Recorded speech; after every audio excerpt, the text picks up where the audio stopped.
Selamat pagi anak-anak. Selamat pagi, Men.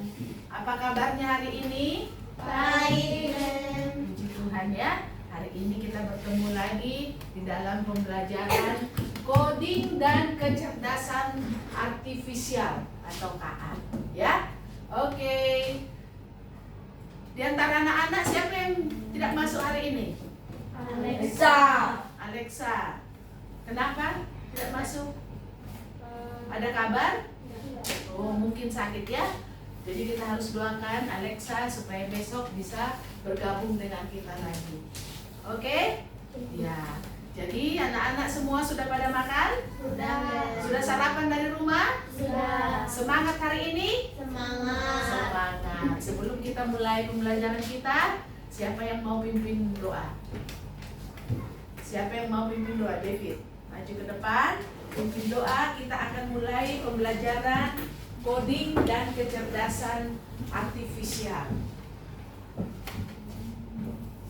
Sama-sama dengan sedang melakukan belajar.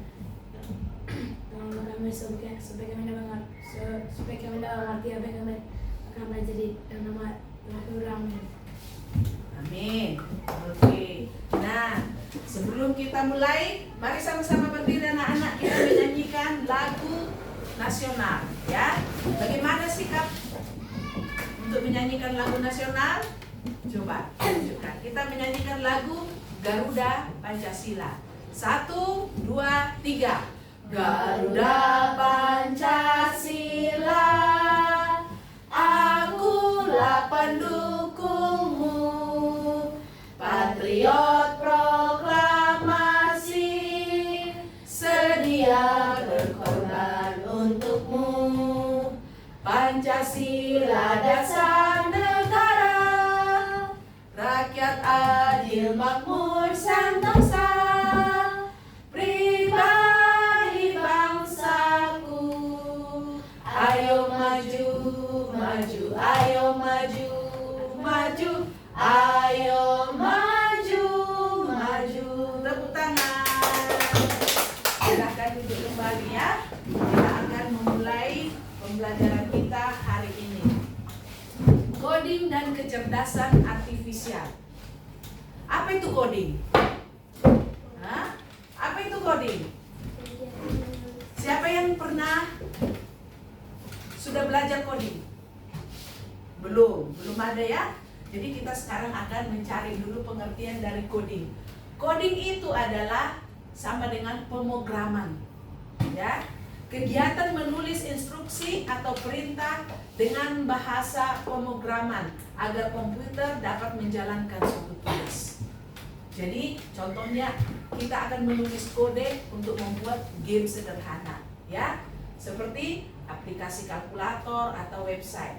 Jadi coding itu diibaratkan seperti memberi resep atau petunjuk langkah-langkah kepada komputer supaya ia tahu apa yang dilakukan. Jadi kalau kita membuat perintah, kasih perintah kepada komputer, maka dia akan apa? Memberikan apa yang kita minta. Tapi kita harus memberikan apa? Resepnya terlebih dahulu ya.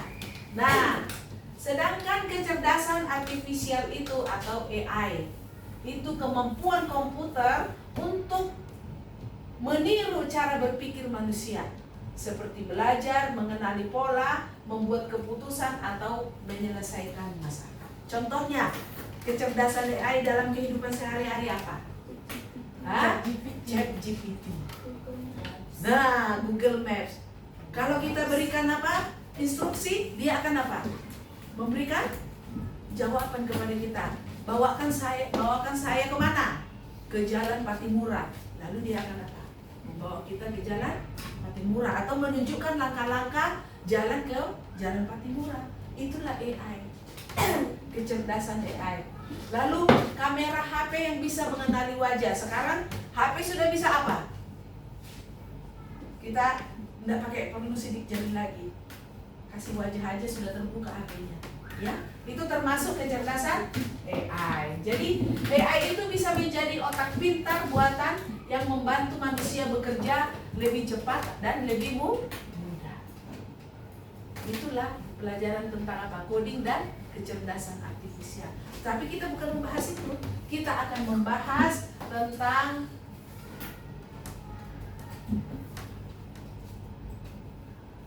berpikir komputasional. Ya, berpikir komputasional. Apa itu berpikir komputasional? Hah? Sebelum sampai ke sana, kita baca dulu sama-sama tujuan pembelajaran kita hari ini. Ayo, 1, 2, 3. Peserta didik mampu memecahkan masalah dalam kehidupan sehari-hari dengan menggunakan logika secara tepat. Ya, yang kedua, Peserta didik mampu mengidentifikasi prinsip dasar. berpikir secara komputasional yang ada dalam satu gambar dengan benar. Yang ketiga, Bersama dengan kelompoknya, peserta didik dapat menguraikan urutan suatu proses dalam berpikir secara komputasional. ya, itulah tentang berpikir apa? Komputasional. Inilah akan kita pelajari pada hari ini. Berpikir komputasional. Ya. Berpikir komputasional itu ada 4 unsur, yaitu decomposition, recognition, logaritmik, dan abstraksi. Jadi ada 4 pilar di dalam berpikir komputasional itu. Nah, coba ketika mencuci piring, bagian mana yang perlu kita prioritaskan? Coba, siapa yang bisa menjawab? Ketika kita masuk ke dapur, di tempat pencucian piring ada banyak piring menumpuk. Bagaimana caranya kita membersihkan itu? Atau prioritas apa yang bisa kita lakukan supaya lebih efektif dan efisien untuk mencuci piring? Ayo, siapa yang bisa jawab? Kan kita melihat setumpuk piring kotor. Apa yang ada di dalam pikiranmu? Hah? Ayo, siapa yang bisa jelaskan? Hah? Inisiatif. Untuk cara membersihkan piring ini supaya cepat, supaya lebih efisien. Itulah yang kita butuhkan. Berpikir apa? Komputasional. Apa yang kita lakukan? Ayo, David. Kalau melihat kumpulan piring yang kotor, apa yang kita lakukan? Ini segitu banyaknya. Bagaimana ya caranya supaya cepat selesai, bersih, dan rapi? Coba. Hah? Yang pertama apa? Dicuci satu-satu. Nah, bisa juga. Ada lagi yang lain? Apa kira-kira yang dalam pikiranmu supaya bisa lebih cepat, lebih efisien? Ayo, gimana? Adi? Hah? Gimana? Nah, yang harus kita lakukan itu berpikir secara apa? Komputasional. Yang pertama kita lakukan, kita pisahkan dulu peralatan makan, ya kan? Kita pisahkan dulu, kita pilih-pilih dulu. Ini gelas, ini piring, ini baskom, ini mangkuk. Ketika kita mencuci kan cepat kan? Lebih cepat. Piring semua, habis piring apa? Mangkok semua, gelas semua. Daripada kita mencuci satu-satu, terus kita tumpuk, dia tidak beraturan kan? Dan memakan waktu lebih lama. Dan bisa juga terjadi apa? Kecelakaan. Saat kita taruh piring di atas apa? Gelas, apa yang terjadi, Adi? Bisa apa? Bisa pecah yang di bawahnya. Tetapi ketika piring kita satukan, gelas kita satukan, mangkok kita satukan, baru kita apa? Kita cuci. Ya, cuci berdasarkan ukuran atau apa?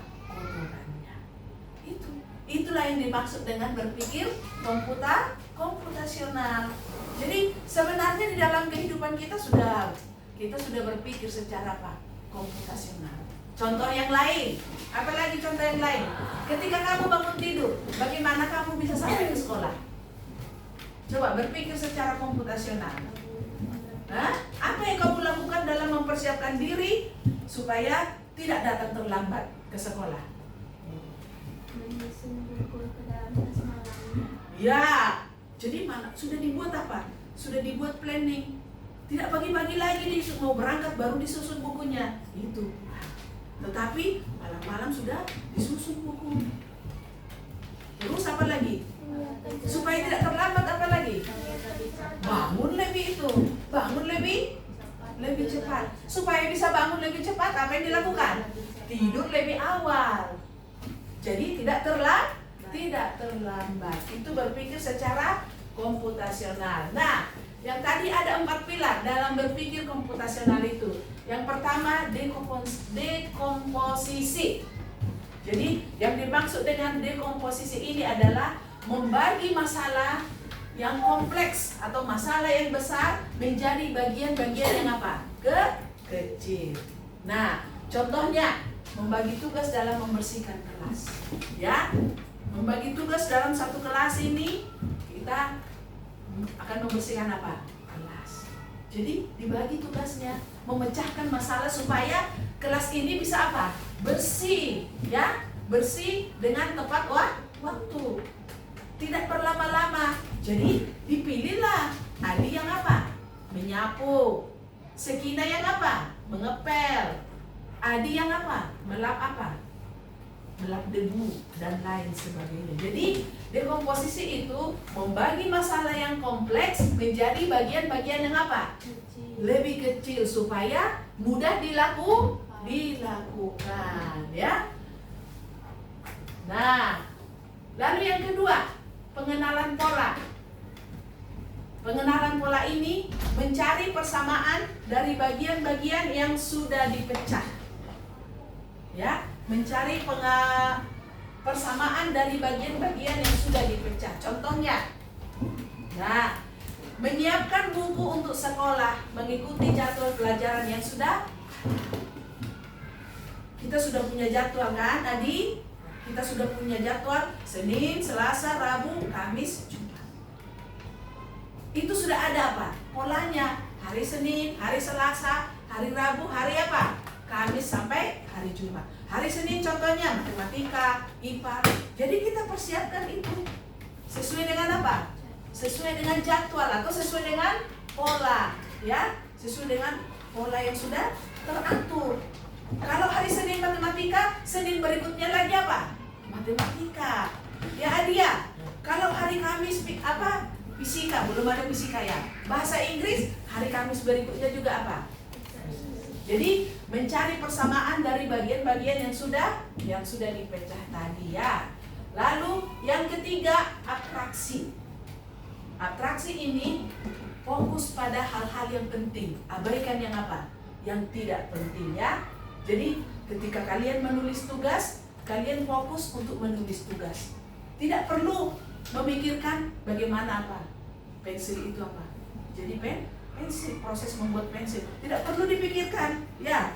Kalau mengerjakan tugas, kerjakan aja tugasnya. Tidak perlu memikirkan pulpen ini terbuat dari apa ya, tintanya terbuat dari apa. Abaikan hal-hal yang tidak penting.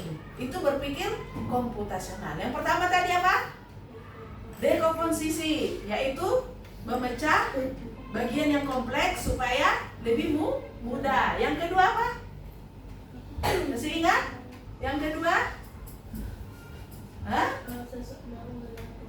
Pengenalan pola, ya. Pola yang sama, ya. Lalu yang ketiga apa?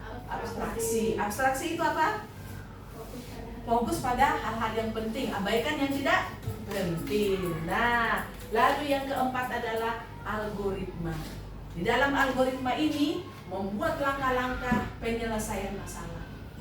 Jadi ada step-stepnya, ya. Ada langkah-langkahnya. Contohnya, ketika kita akan membuat mie rebus, apa yang pertama kita lakukan? Devi, pernah enggak membuat mie rebus? Ada langkah-langkahnya kan? Atau langkah-langkahnya langsung makan mie mentah? Tidak. Yang pertama apa? Didihkan air, ya, didihkan air sampai mendidih. Lalu yang kedua masukkan apa? Mie. Lalu yang ketiga masukkan bumbu, tuang mie ke panci, tuang mie dari panci ke mangkuk, lalu siap disajikan. Ada langkah-langkahnya, ada step-step. Itu termasuk ke dalam algoritma. Apa tadi? Apa tadi Adi? Algoritma. Jadi ada 4 pilar dari berpikir komputasional. Apa yang pertama? Dekomposisi, pengenalan pola, abstraksi. Yang ketiga, algoritma. Jadi kita harus apa? Mulai berpikir secara komputasional. Nah, contoh memasak nasi goreng. Siapa yang suka nasi goreng? Ya? Siapa yang suka? Suka nasi goreng? Pernah membuat nasi goreng? Hah? Gak pernah. Coba dulu nanti ya, setelah melihat gambar ini siapa tahu tertarik ya membuat nasi goreng. Nah, kita masuk ke dekomposisi. Ya. Tadi dekomposisi apa? Memecah bagian-bagian yang kompleks, ya. Memecah bagian masalah dalam suatu masalah besar menjadi bagian yang kecil dan mudah dilakukan. Nah, membuat nasi goreng. Kalau kita berpikir secara komputasional, berarti kita harus memikirkan alat yang digunakan untuk membuat nasi goreng. Dan yang kedua, bahan yang digunakan untuk membuat nasi goreng.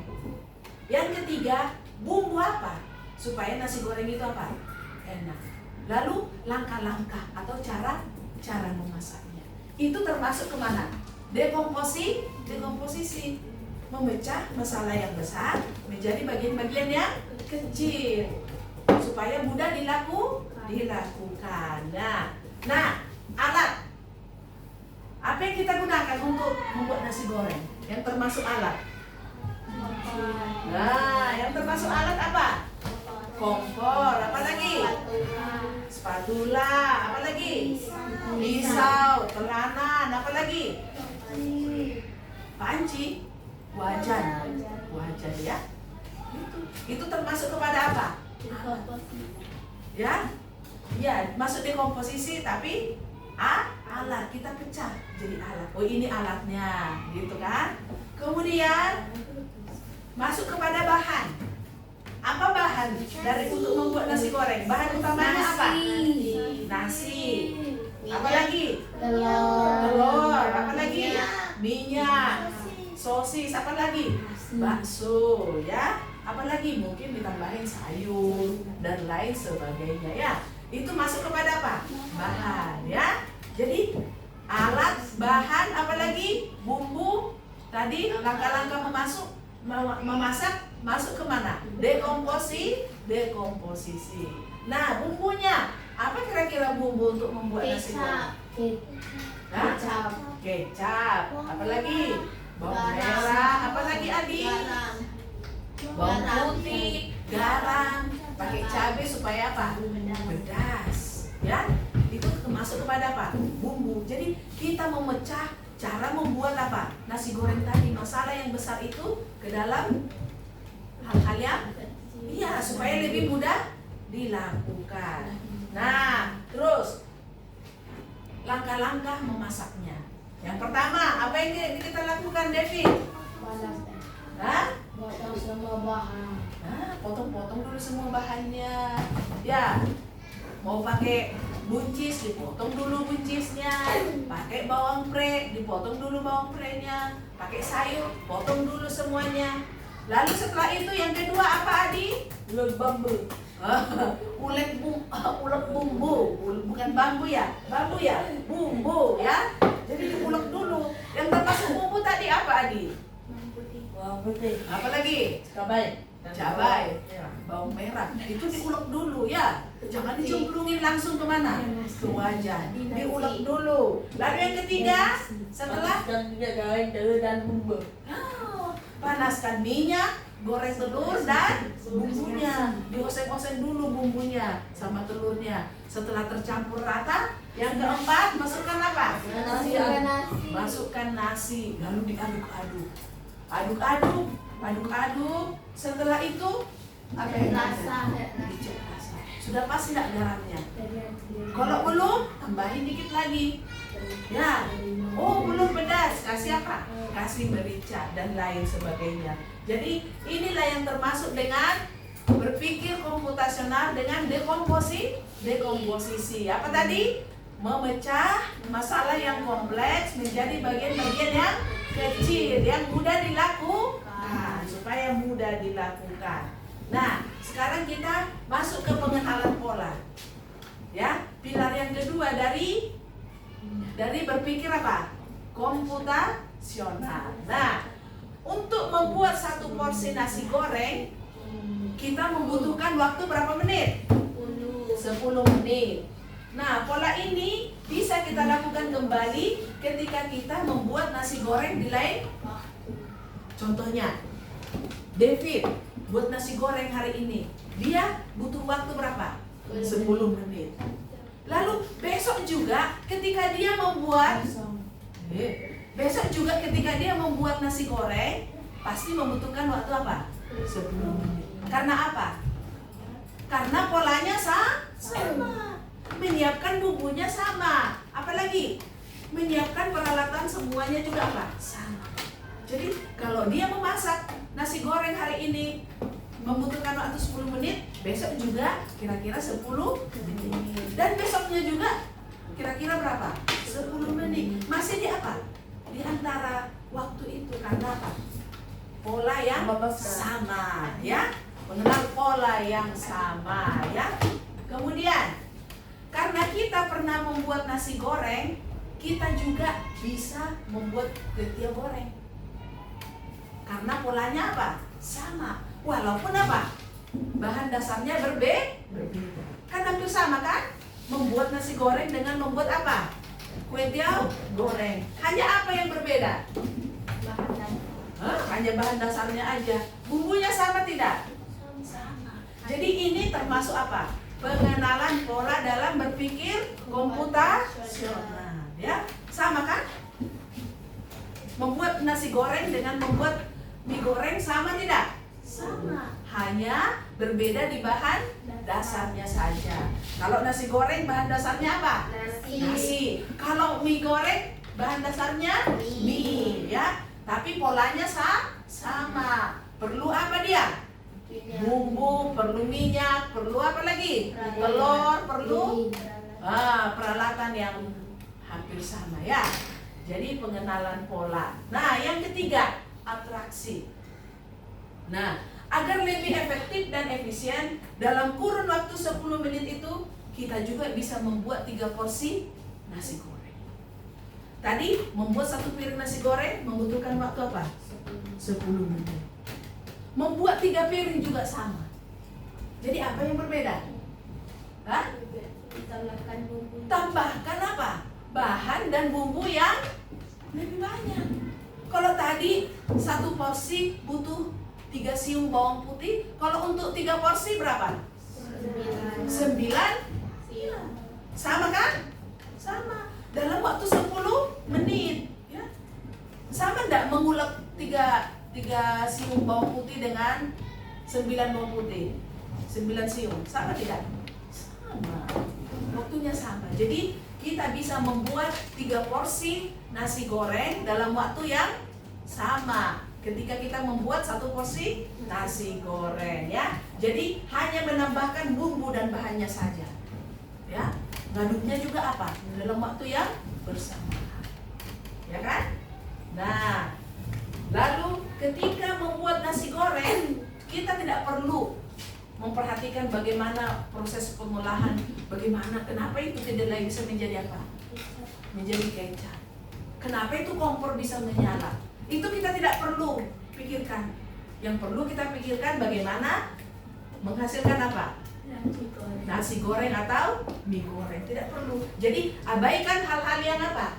Yang tidak penting. Fokus pada hal-hal yang penting saja. Itu masuk ke dalam apa?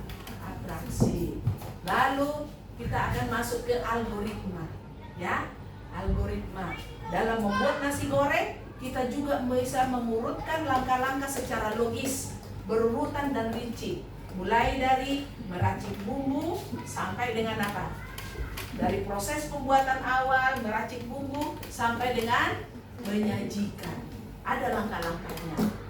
Tadi bagaimana langkah-langkah membuat nasi goreng? Panaskan minyak. Ya, panaskan minyak secukupnya. Yang kedua, goreng telur dan bumbu. Yang ketiga, masukkan nasi dan bumbu lainnya. Lalu cek rasa. Jika rasa sudah pas, angkat dan sajikan. Ya, inilah berpikir secara komputasional. Mudah kan? Mudah? Nah, kita akan masuk ke diskusi. Sebelumnya kita itu dulu ice breaking dulu ya. Ayo. Nah, kita bermain. Nah, kita bermain tebak warna, menjawab warna. Tapi bukan tulisannya, tetapi warnanya yang disebutkan. Oke? Contoh kuning dibaca hitam. Yuk.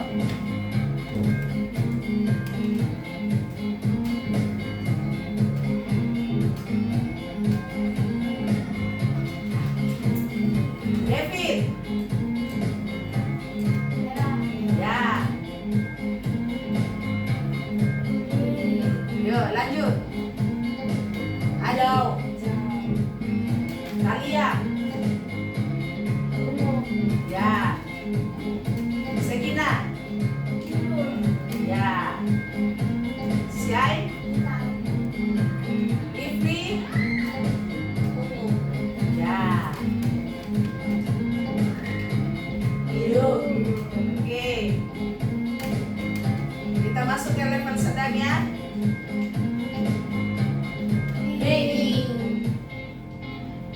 Merah, biru, biru, abu, ungu, pink, orange, kuning, merah,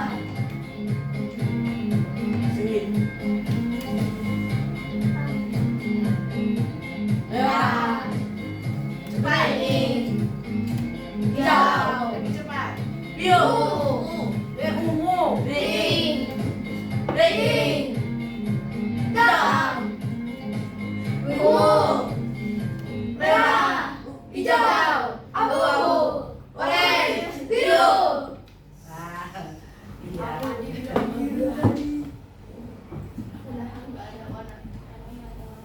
Nah, jadi kasih ini. Coba diskusikan di dalam kelompokmu.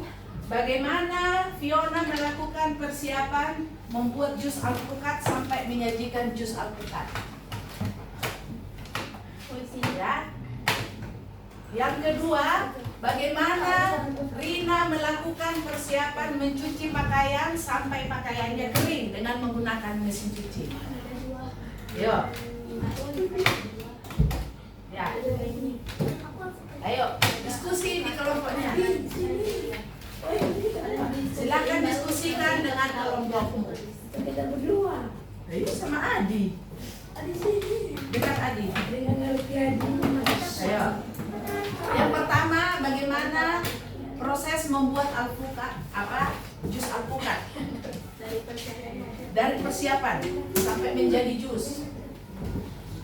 Ya. Lalu yang kedua, bagaimana persiapan mencuci pakaian dengan menggunakan mesin cuci sampai pakaiannya kering.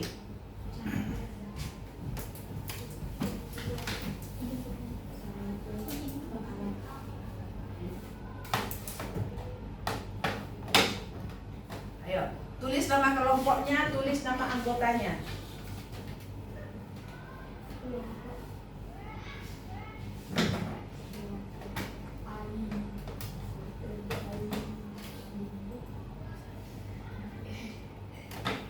Ya.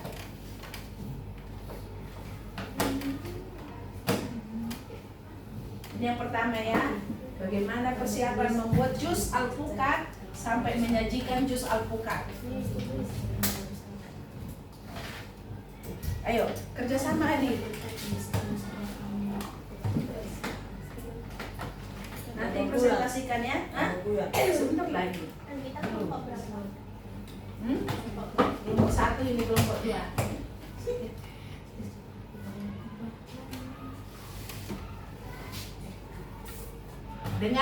Tentu dengan berpikir komputasional ya. Berpikir dengan komputasional bagaimana menyajikan jus alpukat. Membuat jus alpukat sampai menyajikannya.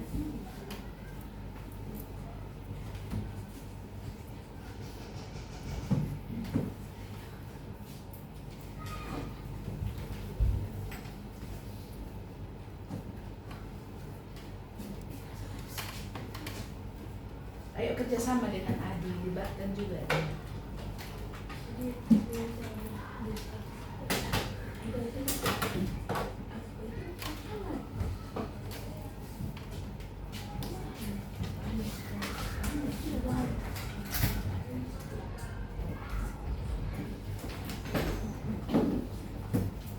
Ayo diskusi lah.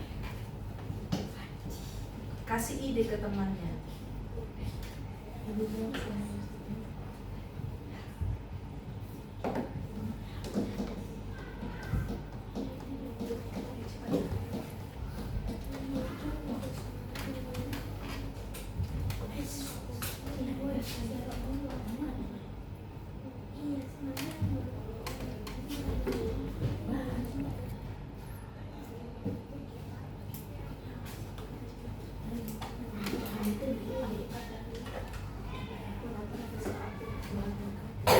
Ayo nak.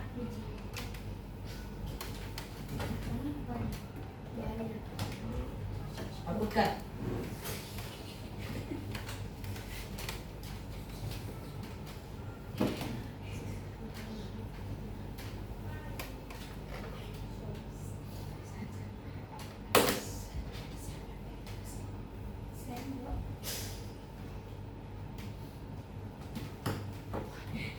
Sudah? Yang gampang saja. Ayo cepat. Presentasi.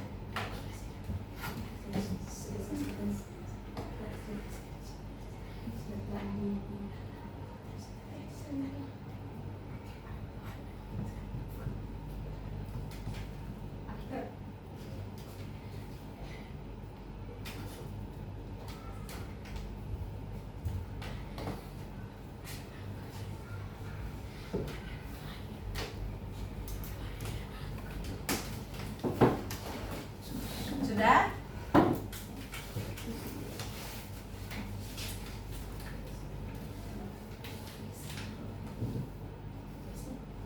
Lalu yang kedua tadi proses mencuci pakaian.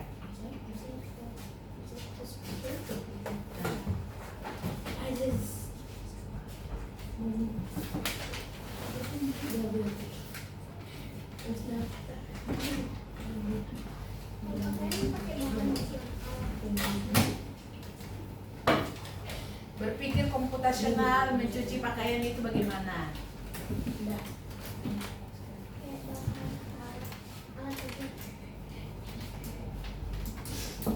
Langkah-langkah strategisnya aja.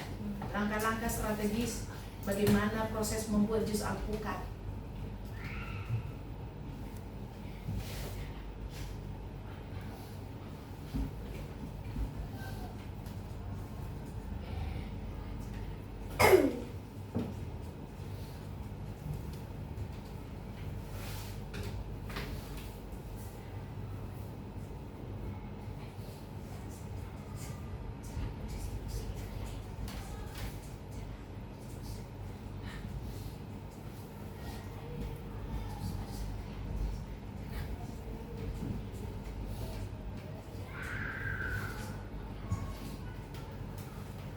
Sudah?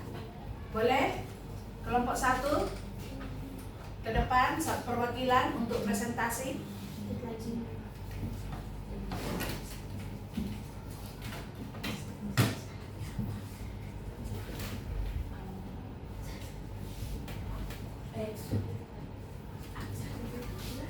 Ayo, kelompok 2 sudah siap?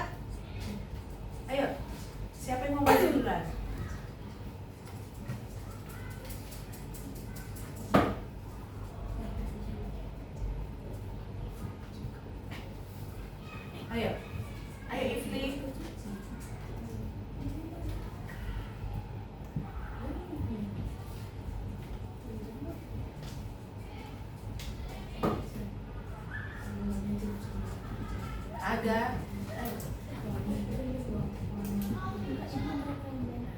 Waktunya sudah habis. Ayo.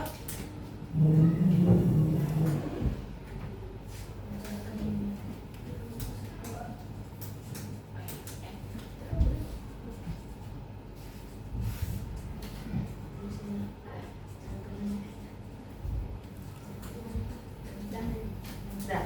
Silakan.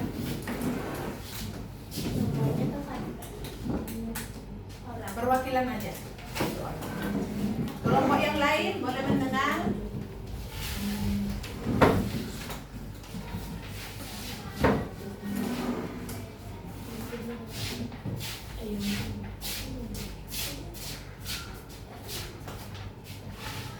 Pagi untuk kita semua. Selamat pagi. Jadi hasil diskusi kelompok 1 dalam cara membuat jus alpukat adalah yang pertama menyiapkan peralatan yaitu blender, gelas, sedotan, pisau, talenan, dan sendok. Lalu yang kedua adalah menyiapkan bahan yaitu alpukat, es batu, dan air. Yang ketiga adalah melakukan langkah-langkah yaitu memotong alpukat dan menyerok alpukatnya, memasukkan alpukat ke blender dan menyalakannya, lalu tuangkan alpukat ke dalam gelas. Ya, tepuk tangan. Jadi sudah bisa dipraktekkan kan? Sudah bisa ya. Oke, kelompok 2. Tugas yang kedua. Maju. Majulah. Satu orang.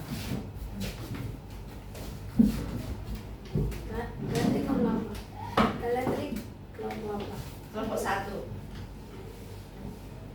Kelompok 2 cara membuat jus alpukat. Yang ini enggak belum selesai. Mencuci pakaian. Itu aja dijelaskan. Kan tadi sudah. Cara mencuci pakaian, alatnya mesin cuci, sabun, deterjen, dan kalau mau mengeringkannya, menjemur pakaian. Oke. Jadi langkah-langkah strategis mencuci pakaian apa? Pisahkan yang pertama pakaian yang luntur dan yang tidak luntur. Nanti kalau dicampur apa yang terjadi? Bisa kena luntur semua. Masukkan ke dalam apa? Mesin cuci. Masukkan deterjen, pewangi, kemudian nyalakan tombol on-nya. Ya, setelah itu baru dijemur di bawah sinar matahari. Nah, jadi kesimpulannya apa anak-anak pembelajaran kita hari ini? Apa itu berpikir komputasional? Ya, berpikir komputasional adalah cara yang berpikir teratur, logis, dan langkah demi langkah untuk menyelesaikan apa? Masalah. Mirip seperti cara komputer apa? Bekerja. Ya, itu cara berpikir komputasional. Mengapa berpikir komputasional itu penting? Untuk apa? Untuk apa kita belajar ini coding? Untuk apa?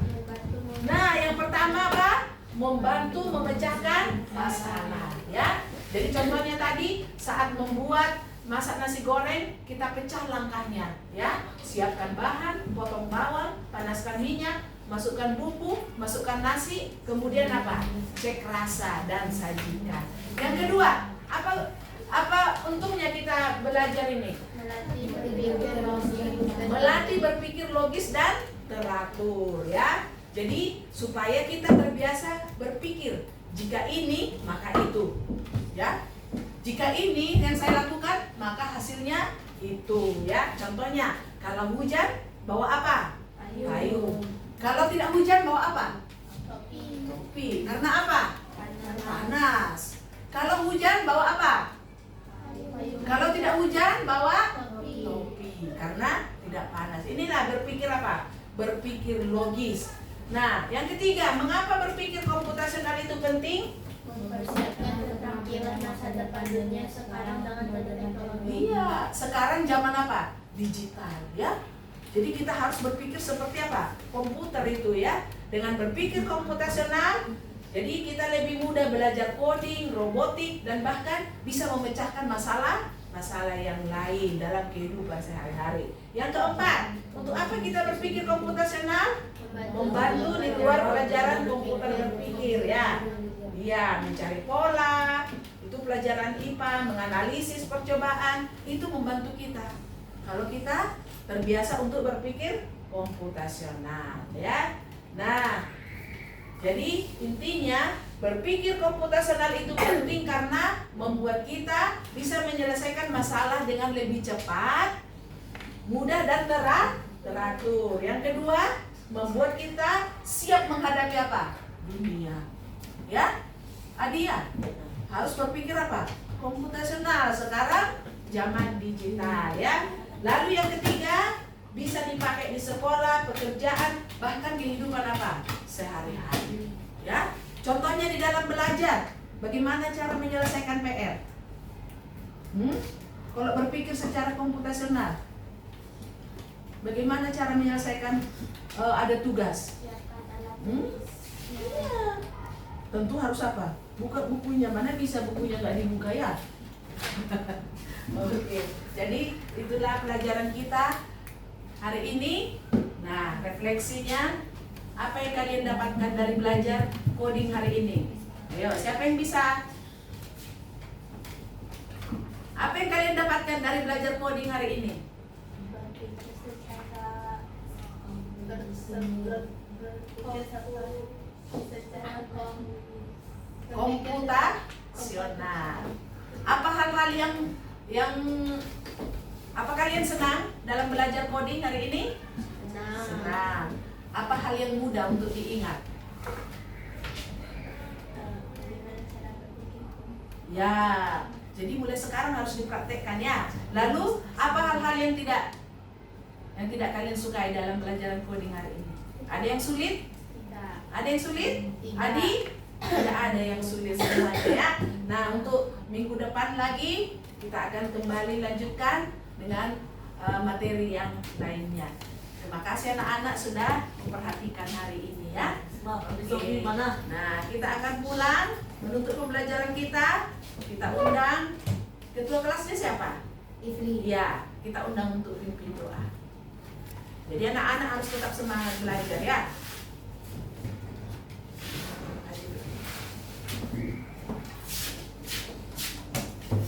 Mari sama-sama kita berdoa. Tuhan kami memberikan terima kasih atas berkat-Mu. Kami sudah selesai belajar coding. Kiranya kami bisa menerapkan itu dalam kehidupan kami sehari-hari. Berkati kami Tuhan dan Tuhan Yesus kami berdoa. Amin. Amin. Siap, berdiri. Stand up please.